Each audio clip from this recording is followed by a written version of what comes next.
Ten.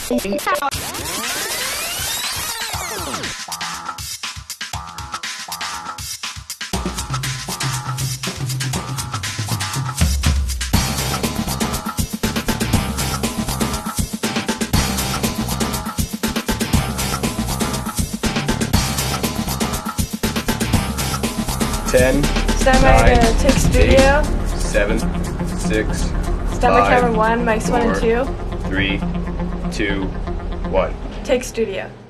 Hello and welcome to another episode of MCTV News. I'm your host, Luke Robinson. And I'm Austin Bignell. On today's show, reporter Bignell Wandler will be giving us a look at the student council and the return to its school. Winsor takes a look at the Morinville Food Bank. Jillian Andrews gives us an inside look at the local power converter station. And Matthias Kidd shows us the MCHS library and how students feel about it. But first, here's our top story. With the first few months of school finally over, reporter Sophia Chvojka will be giving us a look at the past Orange Shirt Day here at MCHS, what it's about, as well as what goes on at the school for that day. Orange Shirt Day is a national day for truth and reconciliation. It is held to commemorate the Canadian residential school survivors and families affected. I think showing our support is really going to help, and showing that we're aware of what happened and what's going on is very important. I don't believe that it helps past injustices, but I do believe that it brings awareness to them. I think, well, really it's the awareness part, so everybody knows about it, so it could help for, people that are, fighting for their right. They're asking us to, everybody, they're asking everybody to wear orange. I feel like it does help because it's coming from the people that are experiencing this and living this. Reconciliation has only been prominent in recent years. Some people believe we could be doing more to educate the public about the tragedies that occurred in residential schools. Many years have gone by with so much hurt, and if we can do anything to help,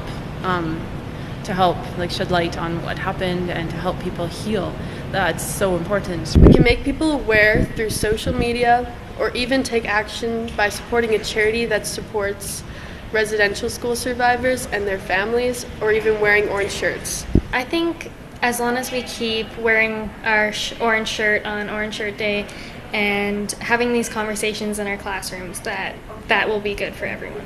Orange Shirt Day brought many people in the school community together as they reflected and showed their support. Everyone's wearing orange shirts, we have ribbons, we tied ribbons to our fence in heart shapes to show our support to people driving by. We have posters all over the school. Schools giving out ribbons and doing a presentation in-house. A special prayer was read this morning in honor of the lost and missing children. Orange flowers were distributed to all the classes to put on the prayer tables. MCHS held Orange Shirt Day on September 29th and had the day off on the 30th to reflect and pay their respects. It makes me very happy that residential school survivors are getting the recognition they deserve. It kind of brings awareness to everything that happened, to my aunties and uncles, so it's kind of a personal thing. It means coming together and showing our support for a common cause. A little bit of sadness, of course, but also when you see others and it's a collective feeling of hope for the future. There are many mixed emotions about reconciliation, but the support from the community and Canada has brought healing and peace to many. For MCTV News, Sophia Chvojka reporting. Welcome back. The start of November is always a busy one with the winter around the corner, as well as cold temperatures. MCTV meteorologist Hannah Ralph is here to let us know what the next 7 days will have in store. Thanks, Luke, and here's a look at our national forecast. Sun and cloud in Whitehorse with a -4, 0 degrees in Yellowknife with sun and cloud, 13 in Vancouver with a little bit of rain, Regina with sun and cloud, 9 degrees in Winnipeg, pure sun, 7 in Toronto, 6 in Montreal with sun and cloud in Halifax with a high of 7, St. John's with sun and cloud at a 7, and -7 with sun and snow in Iqaluit.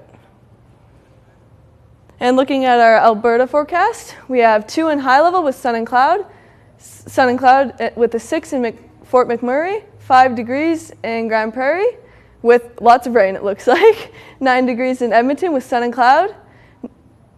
cloud in Red Deer with 10, 9 degrees in Jasper, as well as Banff with both having rain, 16 degrees in Calgary, nice and warm, sun and cloud, and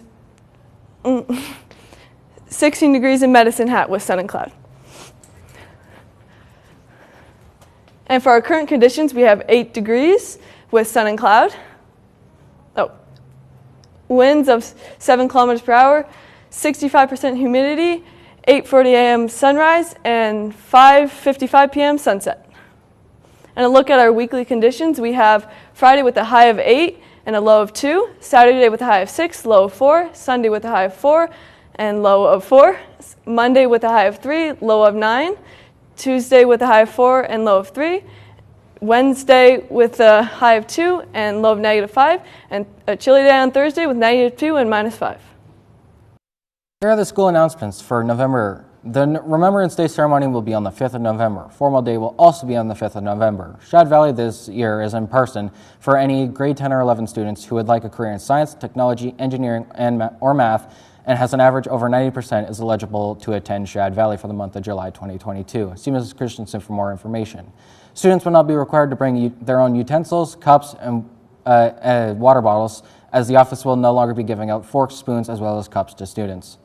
For these and all of other school information, keep connected by listening to the daily announcements, logging on to the school's website at www.mchs.gsecret.ab.ca, or by following the school on Facebook, Twitter, or Instagram, as well as be sure to subscribe to our YouTube channel by searching MCTV Morinville. Thanks, Luke. Next up, reporter Brielle Winsor gives us an inside look at the Morinville Food Bank, what they do for people in need in our community, and how you can help to support them.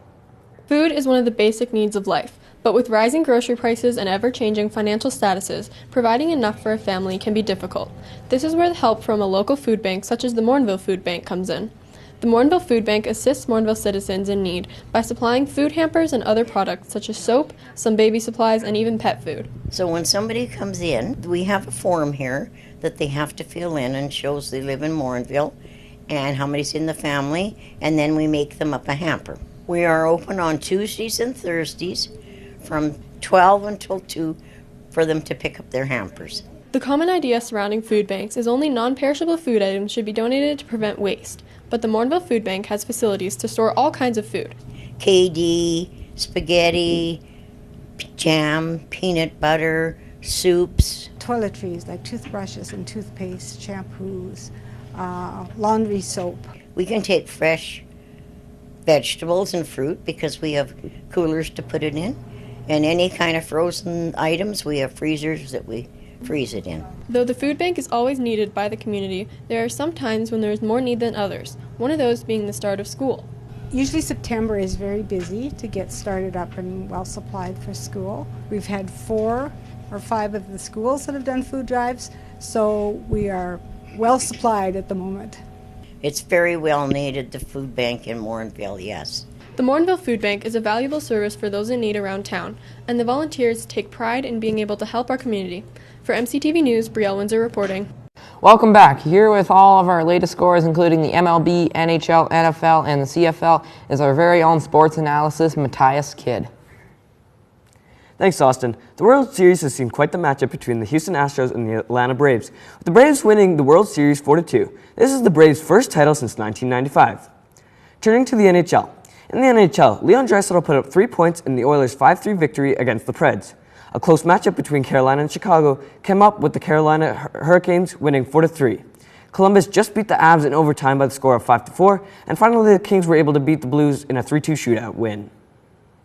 Turning to the NBA, the Raptors took on the Wizards, with the Raps coming out on top by the score of 109-100.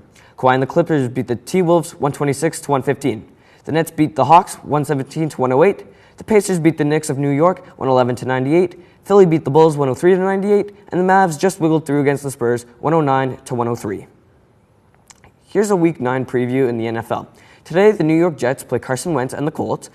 Sunday's action sees the Bills play the Jags. Mahomes and the struggling Chiefs play the Green Bay Packers. Mac Jones's Patriots take on the Carolina Panthers. Dak Prescott and the Cowboys battle Drew Lock and the Broncos. Here's a Week 14 preview in the CFL. Friday sees the Elks play the Rough Riders, and BC plays Hamilton. Saturday sees a Battle of Ontario between Ottawa and Toronto, and the Alouettes play the league best Winnipeg Blue Bombers. Coming up next, reporter Jillian Andrews brings us along to local power converter station to give us a look on how they give power to all Albertans. Let's take a look. Electricity and energy are essential to run towns such as Morinville. But how does it actually get here? To find out the answer, I went on a personal science field trip to Heathfield Converter Station out by Gibbons to talk with employees about how it all works. So basically what happens here is we convert AC energy to DC energy, and we transport it to either the Calgary area or the Edmonton area. If we need power down in the Calgary area, then we'll take AC from the Edmonton area, convert it to DC, send it down to Calgary, and convert it back to AC. And then if we need power in the Edmonton area, we do the opposite. The Heathfield Converter Station was designed in 2010 and energized in 2015. This substation is set up for 3 stages of growth and are currently in stage 1. On site, they have many different systems they need to inspect and maintain. Valve cooling system, thyristor control system, high voltage switches, and transformers are a few examples of what they work with from day to day. But what schooling do employees need to operate on them? So to work as a maintenance technician here at Heathfield Converter Station, you need to be either one of 2 trades. You can either be a journey person millwright or a journey person heavy duty mechanic. So 2 years of straight like a technology program, and then another 4 years of apprenticeship program. As mentioned before, Heathfield deals with many types of systems. The largest systems they work with are transformers. The transformers at this station are imported from across seas and are the key to converting energy for the Alberta electrical grid. Like a transformer is the most efficient, one of the most efficient machines in the world, right? It's like 99% efficient. The only losses in its transformation process is the heat. So what they're meant for is to convert voltage from one level to another. So for example, we could do 500,000 volts to 240,000 volts. That'd be a step down transformer. There are plenty of job opportunities in this field of work. From electrician to maintenance technician, the range in what they get to learn is endless. My favorite part is basically the changing technology. This system starts here, and then 10 systems down the road it can affect the end here. So you got to kind of figure out that path. I think the favorite part of my job here working at Heathfield is no day is the same. I like the variety. I think deep down, the variety of my job is what keeps me motivated to learn and grow. Powering our houses is no easy task, but it sure is an interesting one. Reporting for MCTV News, Jillian Andrews. Welcome back. Let's take a look at the upcoming events for November. This month in film, there's a wide number of movies being released with titles such as Marvel Studios, Eternals, Finch, Clifford the Big Red Dog, Home Sweet Home Alone, Ghostbusters Afterlife, Resident Evil, Welcome to Raccoon City, and Beatles. Get Back. Here's the new music releases for November. ABBA's first album in 40 years, Voyage, 30 by Adele, Algorithm by Snoop Dogg, and Evening with Silk Sonic by Silk Sonic, Taylor Swift's re-recorded album Red, Tears of Hercules by Rod Stewart, Bonk by They Might Be Giants, a new release from former Led Zeppelin main singer Robert Plant and Alison Krauss, Raise the Roof, and The Bridge by Sting. For November's upcoming video games releases, Just Dance 2022, Call of Duty Vanguard, Forza Horizon 5, Grand Theft Auto The Trilogy, The Definitive Edition, Battlefield 2042, Final Fantasy XIV, Endwalker Expansion all make their debut. As far as local events are concerned, the Morinville Farmers Market is switching into the indoor location until the end of November. Join the local growers at the Rendezvous Center, which is located at 99 13th Street, 104th Street, Morinville, Alberta, from every Sunday, 12 to 4 p.m. Lastly, reporter Matthias Cade gives us a look at the school library, what it has to offer, as well as students' opinions. Here at MCHS, we are lucky to have our very own library. The library is a space for students and staff to come down whenever they need a quiet place to work, or a fun place at times when they want to sit with coworkers and friends. It's a place that everyone loves, and today I will be talking with the librarian, students, and staff on what their thoughts are on the school library. Actually an educational assistant, and a position opened up, and I have a massive love for books and reading, so it just seemed like a really good fit, and been in it for about 8 years, love it. I like coming down to the library so much because it's a nice place to watch students being able to get some stuff done. Looks like it's a pretty relaxing, comfortable environment, so the way that the library's been transformed, it's nice to be able to see kids, students be able to relax. Well, I read and I play on the computers because there's lots of them. I also just enjoy sitting around the tables and having fun with friends, playing board games, whatever. Depends. Sometimes the library can be used for exams. And if it's being used for exams in that situation, then people need to go in there and respect that it needs to be quiet. It needs to be a place where people have to take a chance, where they can work and think. But then at lunch and stuff like that, it's also a place where students can go hang out, have some fun, eat, hang out with friends. The library, yes. It's very fun to spend time at. I then asked Mrs. Van Brabant and the students on what their thoughts are on the library.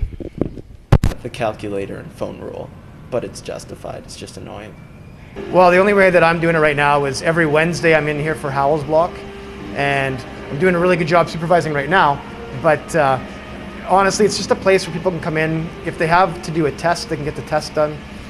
We try to keep it as quiet as possible, but the library, I like the research aspect of it. I love helping out kids find the right books. Not kids, you guys aren't kids, you're students, a little older.